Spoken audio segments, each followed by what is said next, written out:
737 é um dos aviões de passageiros mais populares do mundo. Em todo o planeta, esse avião já transportou mais de 12 bilhões de passageiros. Ele é a espinha dorsal da indústria da aviação. Mas em 1991, o que aconteceu a bordo de um 737 deixou o mundo da aviação envolto em mistério. Oh, meu Deus!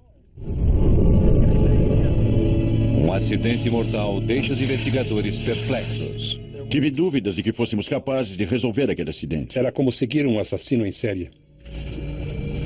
A caça por respostas levará 10 longos e agonizantes anos. O destino da indústria aérea está em suspense. E o mistério não foi resolvido até que mais 150 pessoas morressem.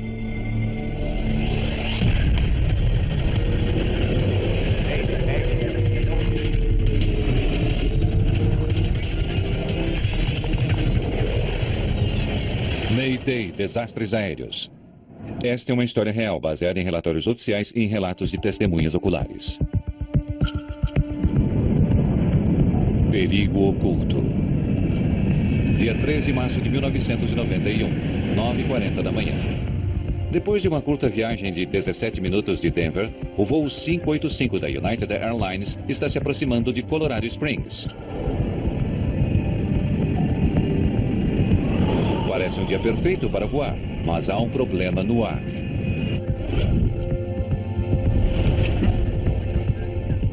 Está um belo dia. É difícil acreditar que o clima esteja tão estável. Houve uma séria turbulência durante o voo e são previstas fortes rajadas de vento sobre Colorado Springs. Nunca fui a Colorado Springs sem ficar doente. Nos controles está o capitão Harold Green, de 52 anos. Um piloto com 20 anos de experiência e excelente reputação. A copiloto de Green é Patricia Eidson, de 42 anos. Ela é uma das primeiras mulheres a pilotar um avião na história da United. Comissários, preparar para a aterrissagem.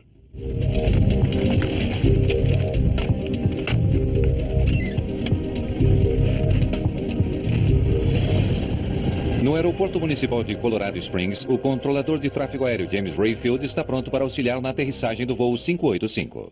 United 585 está avistando o aeroporto? Entendeu? Sim.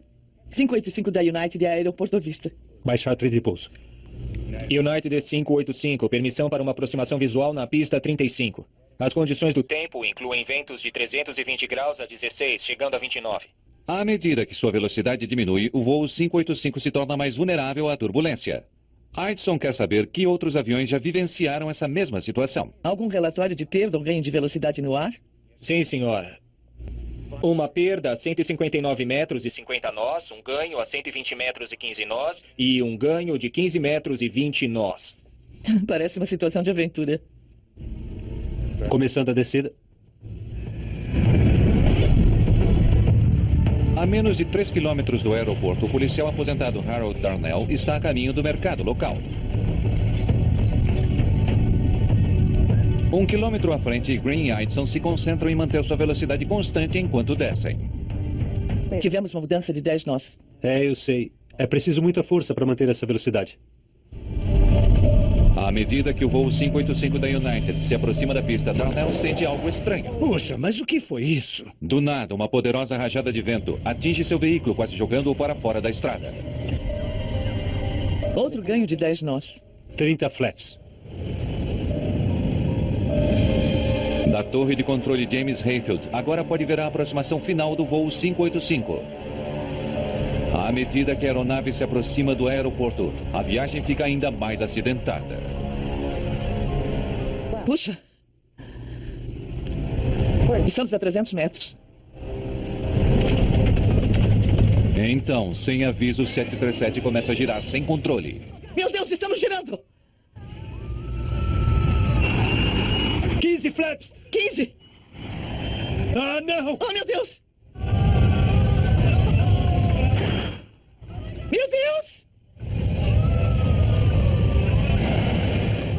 Meu Deus! Oh, meu Deus! Acidente! Acidente!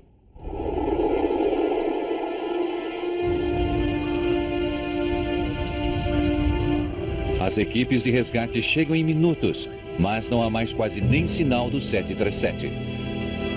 Os restos espalhados do jato de 38 toneladas jazem enterrados em uma cratera escurecida pelo fogo. O avião, ele não deslizou nem virou. Sabe quando um avião vem normal e aterrissa? Ele aterrissou de nariz e foi ali que ele ficou. Eu cheguei aqui e vi uma coisa terrível. Horrível. Não há sobreviventes. Todos os 20 passageiros e os 5 tripulantes morreram instantaneamente devido ao impacto em alta velocidade e à explosão do tanque de combustível do jato. Em 10 violentos segundos, Colorado Springs se tornou o local de um dos acidentes mais misteriosos da história da aviação.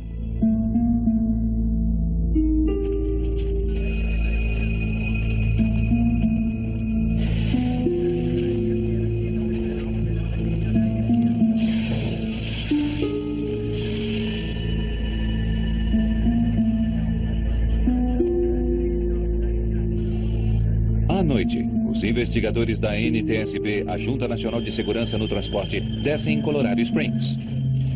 Conhecidos por sua minúcia e atenção aos detalhes, os investigadores da NTSB examinam mais de 2.000 acidentes na aviação por ano, às vezes analisando os restos de metais da aeronave acidentada.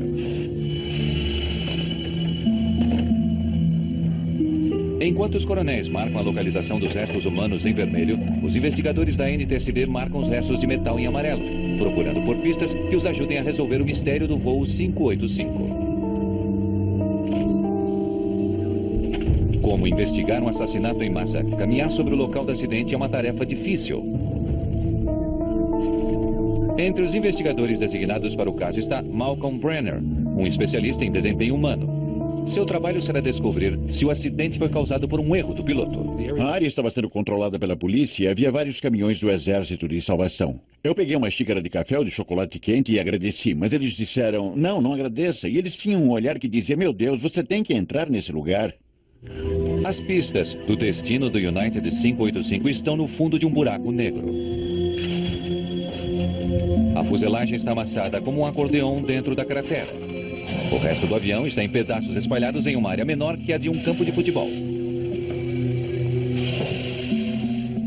Muitos danos haviam sido causados pelo fogo. Houve um incêndio depois e estava tudo dentro de uma área relativamente pequena. E numa primeira olhada dava a impressão de que o avião estava intacto. Se houve uma explosão no ar ou se alguma coisa caiu do avião, seria de se esperar uma área muito maior. Minha primeira impressão foi de que iria levar algum tempo para investigar o acidente com todo aquele estrago que vimos. Quando o avião fica queimado assim, o processo sempre leva mais tempo. Mas estando apenas no começo de seu trabalho, os membros do NTSB não fazem ideia de que o caso do 585 se tornará a mais longa investigação sobre um acidente na história da aviação.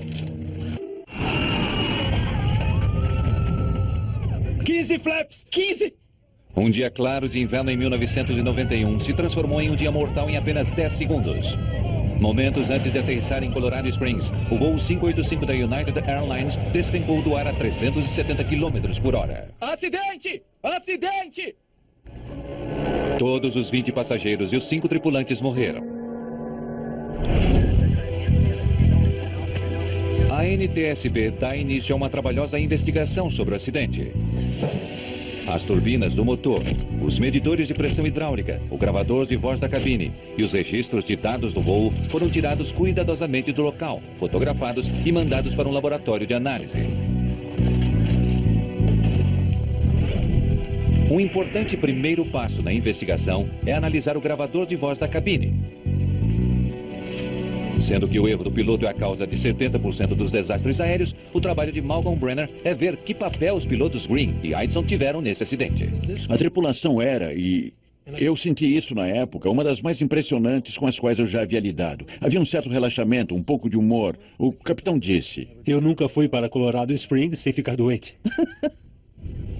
A copiloto sugeriu que eles adicionassem uma velocidade extra para uma margem de segurança. O capitão concordou, havia uma boa interação. Entendeu? Sim. 585 da United é aeroporto Vista. Baixar trem de pouso. Essa tripulação era excelente, pega de surpresa, sei lá. Então reafirmo que minha primeira impressão é que esse acidente teve uma situação de falha no equipamento. A medida que se conhece mais sobre o acidente do voo 585, a falha mecânica vai se tornando um forte suspeito. Parece cada vez mais provável que o avião tenha sofrido um problema catastrófico em seus controles de voo.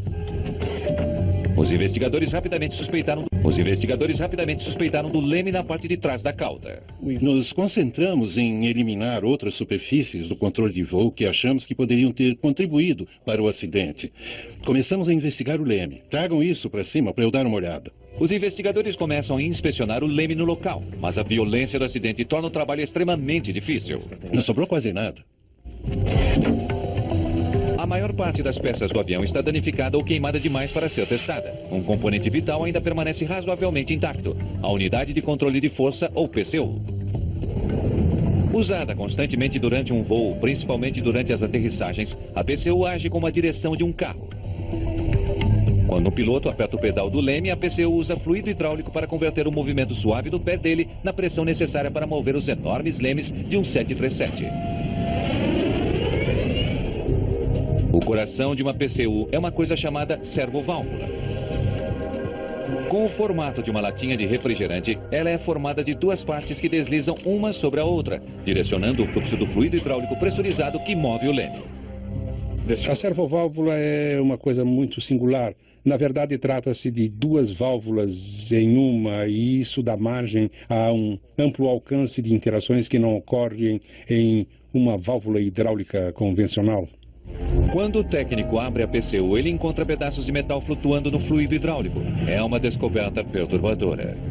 Essas partículas podem ter feito a servoválvula travar, tornando impossível trabalhar com o leme do avião. É um prospecto arrepiante. Será que um defeito microscópico poderia ter derrubado um jato de 38 toneladas? É difícil para Phillips dizer. Mesmo tendo sido menos danificadas que a maior parte dos destroços, a PCU e a servoválvula estão ambas em péssimo estado. O avião caiu e queimou em uma área bem restrita e houve muitos danos nos componentes de controle de voo, nas coisas que estávamos testando e nas que ainda precisávamos testar. E quanto mais componentes danificados há, mais difícil fica tirar as medidas e fazer os testes funcionais. Para testar o que precisa, Phillips viaja para os laboratórios da Parker-Hannifin, na Califórnia, onde a unidade de controle do leme foi fabricada.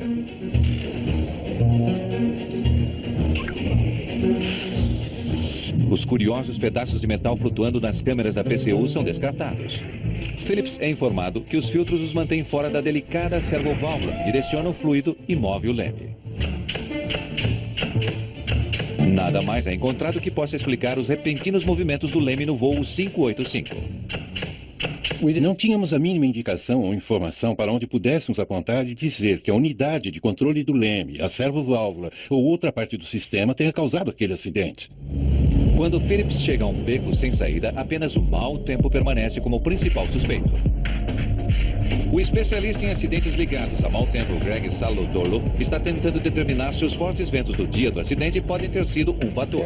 Temos o histórico de vários acidentes com aviões atribuídos a rajadas de vento sobre as montanhas e rotores. Em 1966, um BOAC 707, perto do Monte Fuji, desintegrou durante uma rajada de vento sobre as montanhas. Ventos poderosos sobre os picos das montanhas formam as chamadas rajadas de vento. Essas rajadas invisíveis de vento altamente turbulentas descem as montanhas com uma força devastadora e são extremamente perigosas para qualquer aeronave. Descobrimos uma grande gama de evidências olhando para os lados de superfície e conversando com testemunhas na área de que essas rajadas eram uma possibilidade. Salotolo ouve o relato das várias testemunhas sobre o tempo bizarro das montanhas no dia do acidente. Um dos mais intrigantes foi o de Harold Darnell. Puxa, mas o que foi isso? Cuja caminhonete foi chacoalhada fortemente pela rajada de vento momentos antes do acidente do 585. Mas à medida que Greg Salotolo analisa as evidências, a teoria de que uma rajada de vento tenha atingido o avião no céu vai ficando cada vez menos provável. Não havia evidência daquilo no gravador de dados do voo 585. O que o gravador de dados realmente mostrou foi uma rápida e mortal queda de altitude à medida que o avião mergulhava rumo à Terra.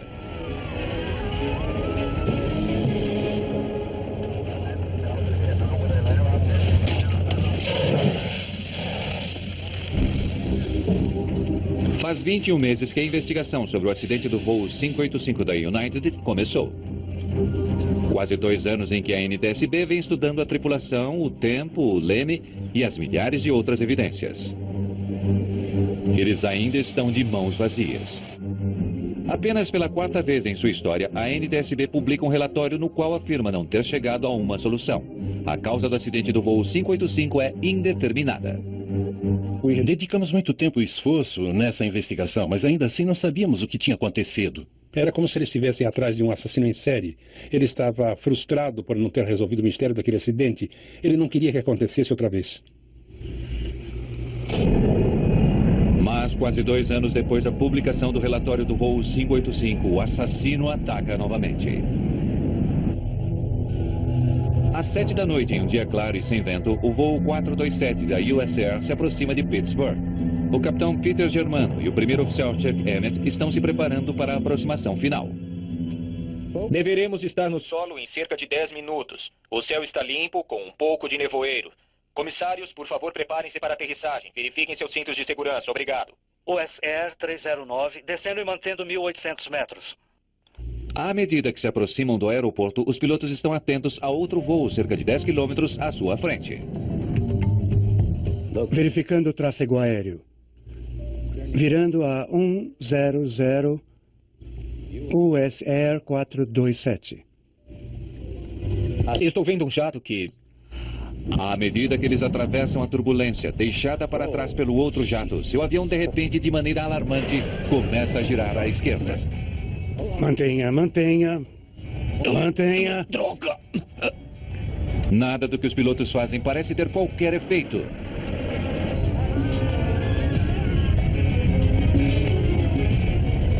Mas o que é isso? O que é isso? Que droga!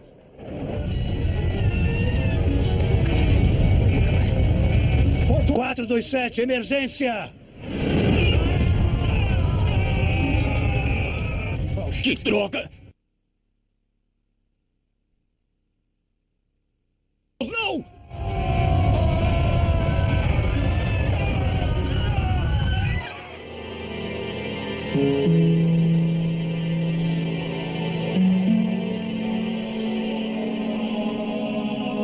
As equipes de resgate chegam depressa, mas o destino do voo 427 está tragicamente claro.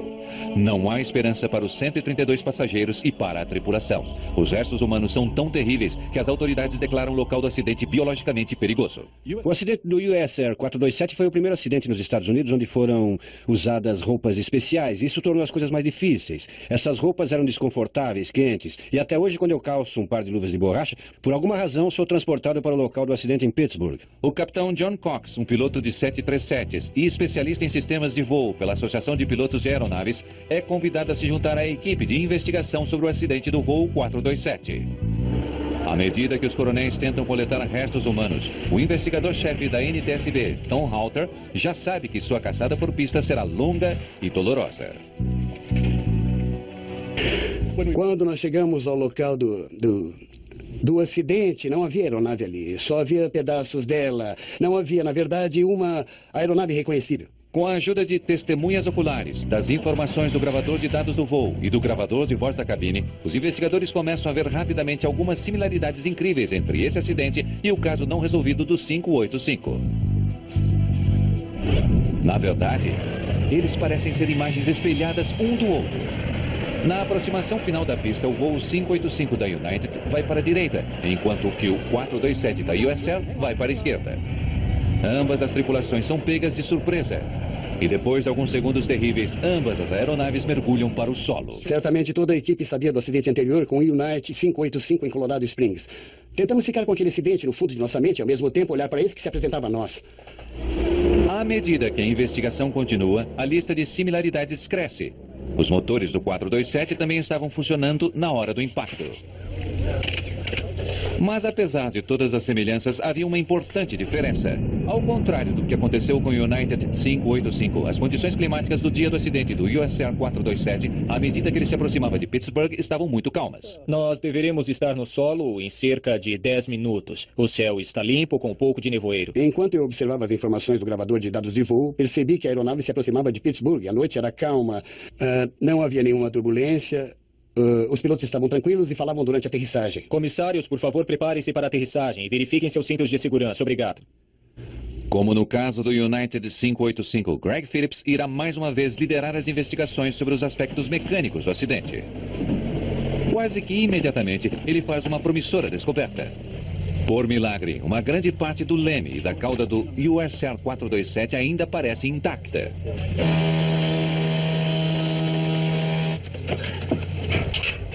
Os aparelhos hidráulicos dentro da cauda também apresentaram poucos danos. Phillips e Halter se preparam para mandar as peças ao fabricante, a Parker Hannifin, para testar o mais depressa possível. Eles precisam de respostas. A pressão sobre a NTSB para desvendar o acidente está aumentando depressa. Não apenas os acidentes dos voos 585 e 427 são terrivelmente similares, mas também ambos envolvem o mesmo equipamento, um Boeing 737. Mas à medida que perguntas sérias sobre a segurança dos aviões vão sendo levantadas, bilhões de dólares e talvez a própria indústria da aviação começam a entrar em risco. Não podíamos conviver com o fato de que, como investigadores, tínhamos o mistério de 2 acidentes com 737 não resolvidos. Essa aeronave é muito usada no mundo todo. Ela leva gente demais todos os dias. Não resolvido não era uma resposta aceitável. Se o acidente do voo 427 foi um acidente indeterminado, não podíamos encontrar a causa desse acidente. Havia uma grande chance de, quer dizer, se houvesse um terceiro acidente com o 737, numa circunstância parecida, haveria uma grande chance de os 737 ficarem no chão. Cuidado com isso. A investigação sobre o acidente do voo 427 poderia vir a ser a mais importante da história da NTSB. Mas não seria fácil. As respostas ainda levariam anos para... Em apenas 3 anos, 2 Boeings 737s caíram nos Estados Unidos sem deixar sobreviventes. 585 da United é aeroporto à vista. Em ambos os casos, os aviões estavam a momentos da aterrissagem. Preparar para a aterrissagem. Em ambos os casos, os aviões estavam à força total, mas os pilotos não conseguiram controlar os jatos. Puxe!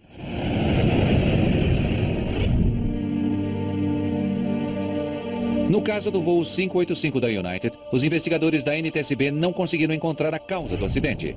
Agora, eles estão procurando pistas no segundo voo, o 427 da US Air. Como investigador responsável, nunca me permiti pensar que essa investigação fosse permanecer indeterminada. Então, continuamos procurando e investigando. Enquanto tínhamos material para analisar, nós não paramos. Para encontrar o assassino, a NTSB não pode se dar ao luxo de descartar nada.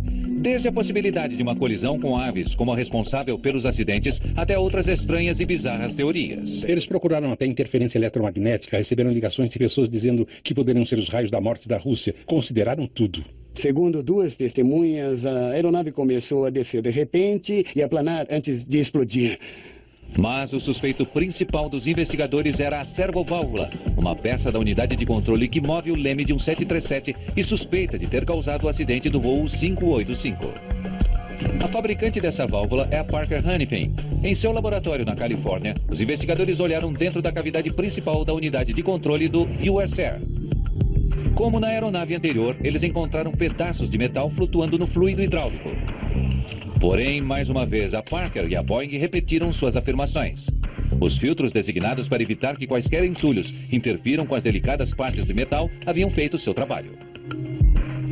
O investigador Greg Phillips quer ter certeza absoluta.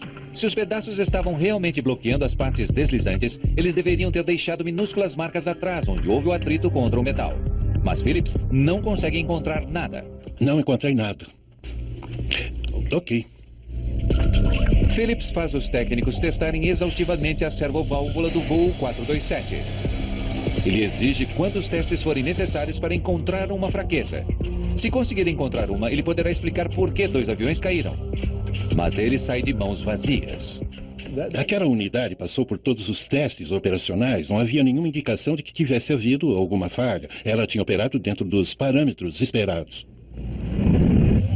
Mais uma vez, os investigadores são forçados a retornar sua atenção aos pilotos. Estudando o gravador de dados do voo, os investigadores sabem que o leme do jato tinha virado totalmente para um lado, o que é chamado de acionamento completo do leme. Estávamos concentrados no leme, em um problema de acionamento completo do leme durante cerca de 20 segundos. Isso pode ser causado ou por hardware, algo desconhecido no hardware, ou pelo piloto. O primeiro oficial, Chuck Emmett, que estava pilotando o 427, realmente pisou fundo no pedal do leme e depois segurou-o enquanto o avião mergulhava rumo à terra. Isso levantou uma terrível questão. Será que ele estava tentando levar o avião para o solo? Estou analisando isso. E sendo o piloto, isso não me parece um comportamento racional. Mas o que é isso?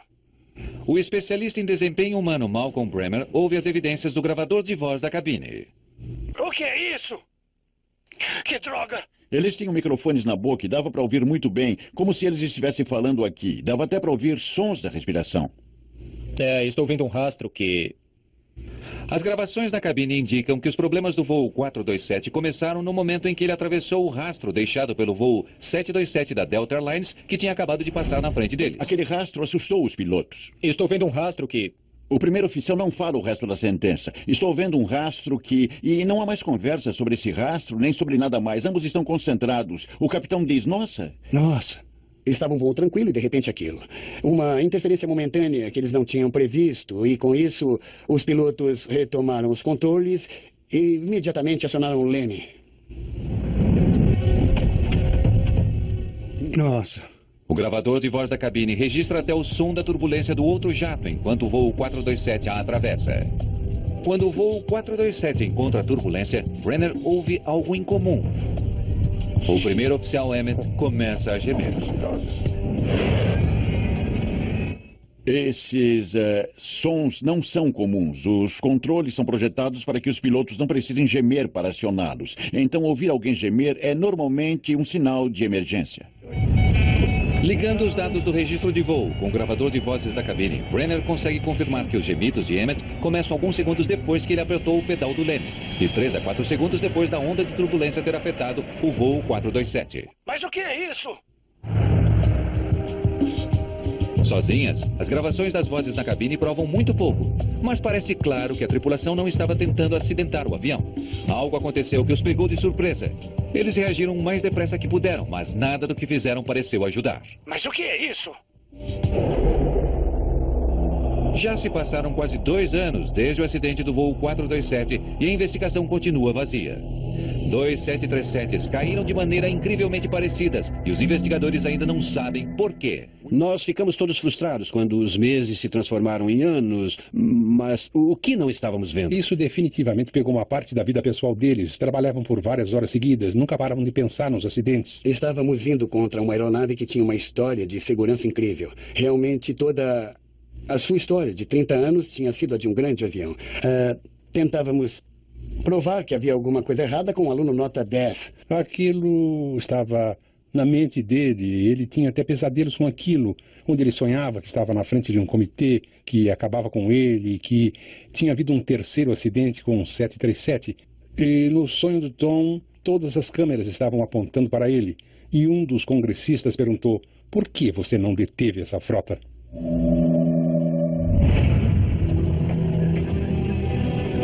Sem saber onde olhar a seguir e com a trilha de evidências ficando mais fria, os investigadores precisavam de algo nesse caso, e depressa. East Wind 57, permissão para aterrissagem. No dia 9 de junho de 1996, eles finalmente encontram o que estavam procurando. O capitão Brian Bishop está em sua aproximação final de Richmond, Virgínia, quando, sem aviso, seu jato rola de maneira aguda para a direita.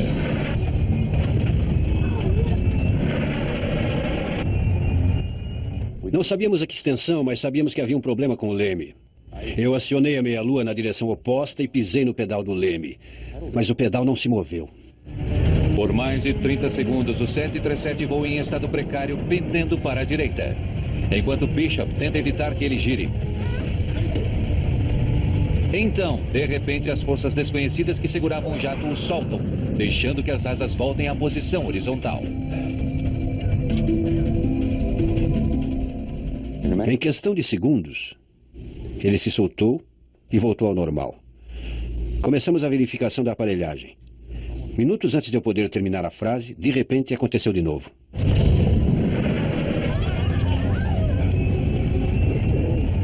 Pela segunda vez, o 737 é empurrado para o lado.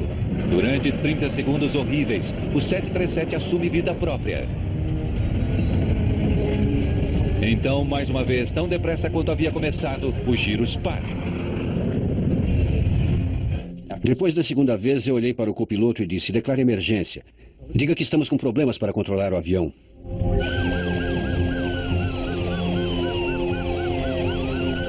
À medida que eles diminuíam a velocidade para aterrissar, o risco aumentava.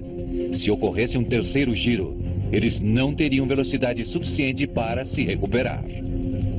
Num certo ponto, eu disse ao meu primeiro oficial para olhar pela janela e encontrar uma mancha negra. Era de noite e estávamos tentando evitar pousar sobre um bairro ou uma área habitada. E ele calmamente respondeu: olha, tem um local para pousar ali.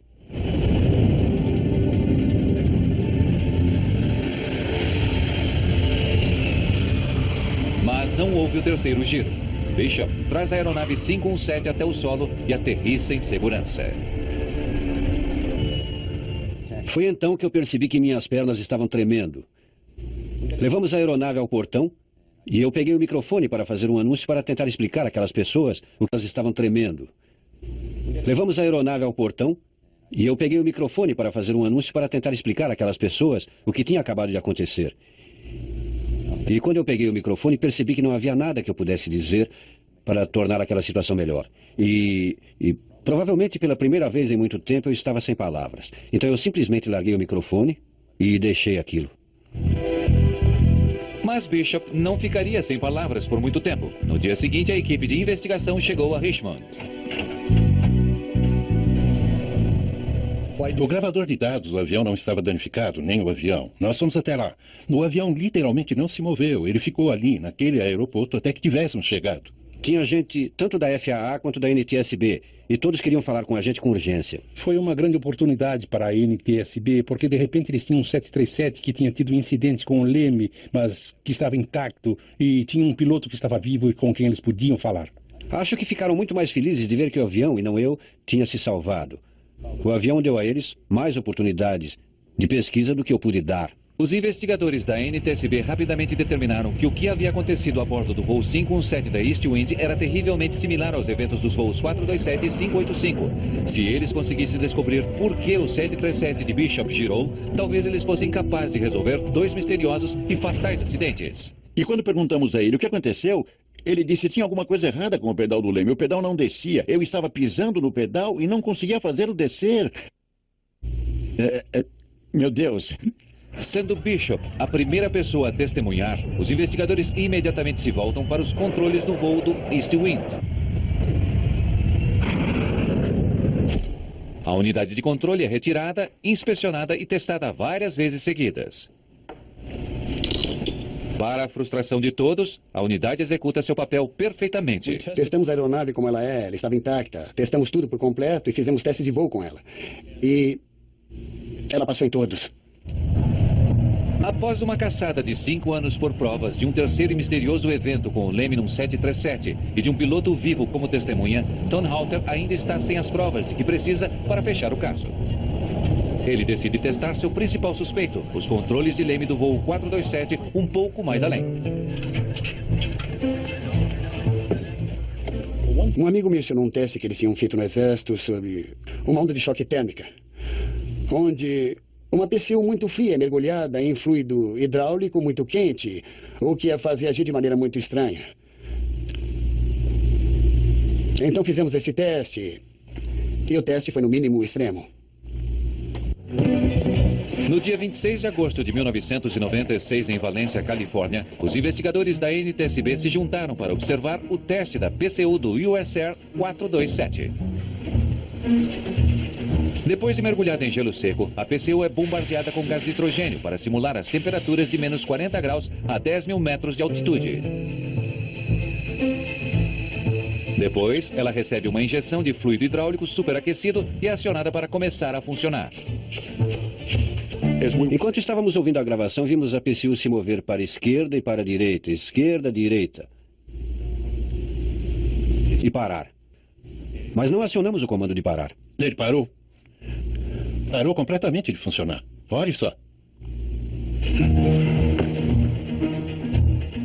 O investigador de sistemas Greg Phillips agora pede que a válvula seja desmontada e analisada para saber se há arranhões. Eles não encontram nenhum. Olha isso. Não deixou nenhum traço.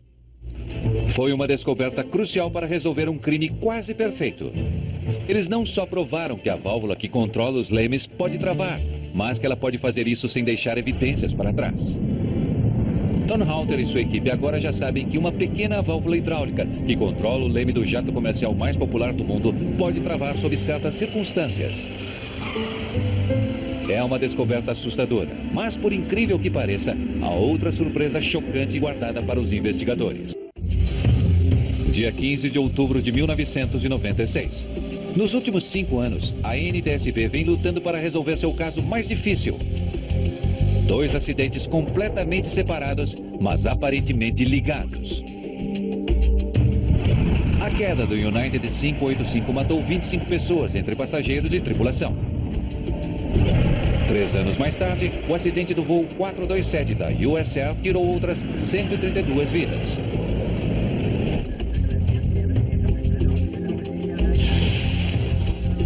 Agora, após examinar centenas de provas, os investigadores fizeram uma surpreendente descoberta. Um novo teste revelou que, sob certas circunstâncias, a válvula hidráulica que move o leme do 737 pode travar.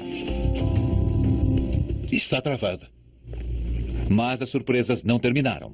A descoberta mais surpreendente veio quando um engenheiro da Boeing, examinando os dados daquele teste, descobriu que alguns números referentes à válvula, ao certo ponto, estavam invertidos. Minha nossa. Foi uma incrível revelação. A servoválvula pode não apenas travar, como também funcionar ao contrário. Isso significa que todas as vezes que um piloto tenta corrigir um giro pressionando o pedal do leme, o leme pode virar na direção oposta, causando um acidente fatal. É como se você estivesse dirigindo um carro. Você vira para a direita e ele vai para a esquerda. Você não descobrirá o que há de errado até ele sair da estrada. E nesses casos, os pilotos enfrentaram algo tão incomum que eles não entenderam o que estava acontecendo. Mas o que é isso? Eles tinham evidências agora que a válvula e que a válvula podia não apenas travar, mas funcionar ao reverso. 427, emergência! Isso explica por que o primeiro oficial Chuck Emmett manteve o pé no pedal, porque ele estava imaginando por que o avião não está indo para a direita, e ele sentiu o avião indo para a esquerda. Até o final, Chuck Emmett aperta o pedal com força na esperança de que o leme o ajude a tirar o avião de sua espiral da morte. Tragicamente, ele não tem como saber que está girando a aeronave diretamente para o solo. Nunca vim a Colorado Springs sem ficar doente. Comissários, preparar para a aterrissagem. Satisfeita por ter determinado a causa do acidente do US Air 427, a NTSB volta sua atenção para o caso não resolvido do United 585. Outro ganho de 10 nós. De volta ao caso de Colorado Springs, é possível acompanhar os passos que o capitão estava dando. Ele está perto do solo e, de repente, ele pisa um pouco mais forte no pedal. O pedal violentamente empurra sua perna de volta. Meu Deus, estamos girando! 15 flap! 15! A teoria de reversão de leme se encaixa com o que eu sei sobre essa tripulação. Conseguimos mostrar o modo de falha. Ele se encaixou com o registro de dados de voo para cada aeronave e se encaixou como uma luva. Então agora nós temos muito mais informações para aplicar ao acidente do voo 585 da United e redigir o relatório do acidente.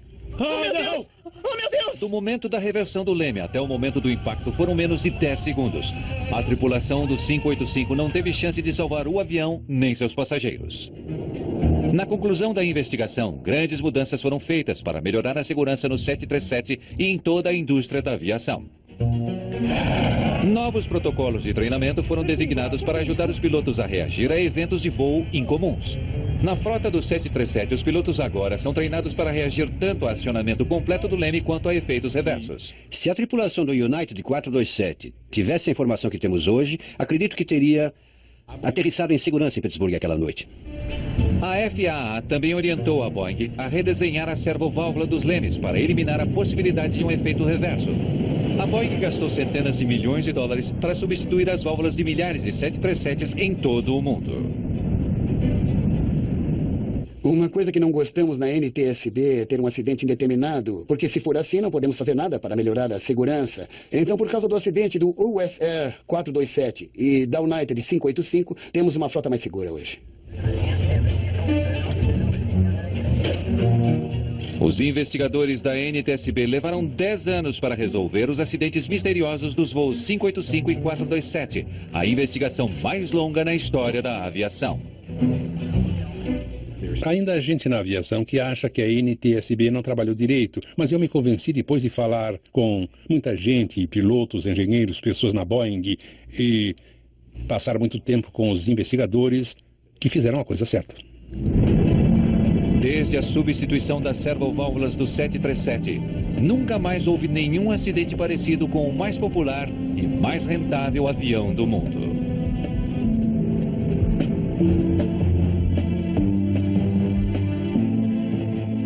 Versão brasileira Centauro.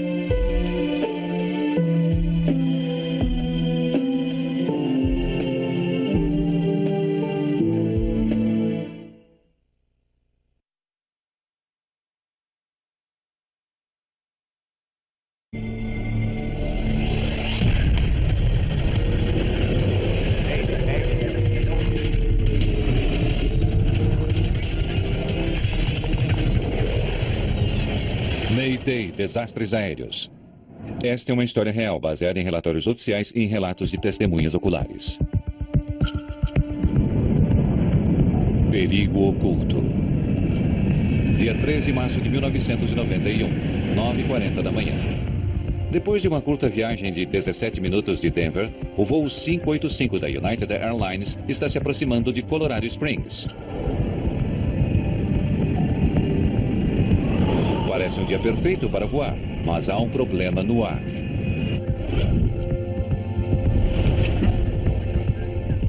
Está um belo dia. É difícil acreditar que o clima esteja tão estável. Houve uma séria turbulência durante o voo e são previstas fortes rajadas de vento sobre...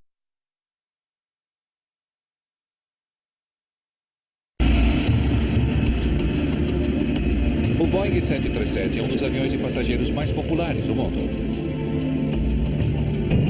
Em todo o planeta, esse avião já transportou mais de 12 bilhões de passageiros. Ele é a espinha dorsal da indústria da aviação. Mas em 1991, o que aconteceu a bordo de um 737 deixou o mundo da aviação envolto em mistério. Oh, meu Deus! Um acidente mortal deixa os investigadores perplexos. Tive dúvidas de que fôssemos capazes de resolver aquele acidente. Era como seguir um assassino em série. A caça por respostas levará 10 longos e agonizantes anos. O destino da indústria aérea está em suspense. E o mistério não foi resolvido até que mais 150 pessoas morressem. Ele se aproxima da pista. Darnell sente algo estranho. Puxa, mas o que foi isso? Do nada, uma poderosa rajada de vento atinge seu veículo, quase jogando-o para fora da estrada. Outro ganho de 10 nós. 30 flaps. Da torre de controle James Hayfield, agora pode ver a aproximação final do voo 585. À medida que a aeronave se aproxima do aeroporto, a viagem fica ainda mais acidentada. Puxa! Estamos a 300 metros. Então, sem aviso, o 737 começa a girar sem controle. Meu Deus, estamos girando! 15 flaps! 15! Ah, não! Oh, meu Deus! Meu Deus! De Colorado Springs. Nunca fui a Colorado Springs sem ficar doente. Nos controles está o capitão Harold Green, de 52 anos. Um piloto com 20 anos de experiência e excelente reputação. A copiloto de Green é Patricia Eidson, de 42 anos. Ela é uma das primeiras mulheres a pilotar um avião na história da United. Comissários, preparar para a aterrissagem.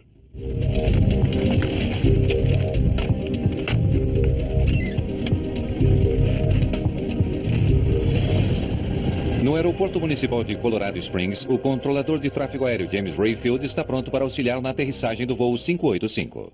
United 585 está avistando o aeroporto? Entendeu? Sim. 585 da United é aeroporto à vista. Baixar trem de pouso. United 585, permissão para uma aproximação visual na pista 35. As condições do tempo incluem ventos de 320 graus a 16, chegando a 29. À medida que sua velocidade diminui, o voo 585 se torna mais vulnerável à turbulência. Aitson quer saber que outros aviões já vivenciaram essa mesma situação. Algum relatório de perda ou ganho de velocidade no ar? Sim, senhora. Uma perda a 159 metros e 50 nós, um ganho a 120 metros e 15 nós e um ganho de 15 metros e 20 nós. Parece uma situação de aventura. Começando a descida. A menos de 3 quilômetros do aeroporto, o policial aposentado Harold Darnell está a caminho do mercado local. 1 quilômetro à frente, Green e Aitson se concentram em manter sua velocidade constante enquanto descem. Tivemos uma mudança de 10 nós. Eu sei. É preciso muita força para manter essa velocidade. À medida que o voo 585 da United